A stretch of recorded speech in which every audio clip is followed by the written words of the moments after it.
Hello viewers, এর আগে আপনারা এই ধূপদানিটা তৈরি দেখেছেন। আজ আমি এই ধূপদানিটার ডিজাইন দেখাবো। এখানে এই ছিদ্র করা হলো স্টিকগুলি, ধূপকাঠির স্টিকগুলিকে দাঁড় করানোর জন্য।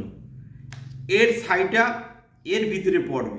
দেখুন, আরেকটু এটাকে মোটিভেশন করার জন্য, একটু ডিজাইন করানোর জন্য ডিজাইন করা হলো।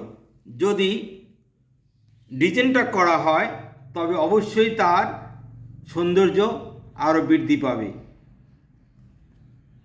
সেই জন্য আমি এখন এটাকে ডিজাইন করছি।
দেখুন, ধূপদানিটির ডিজাইন কমপ্লিট হলো।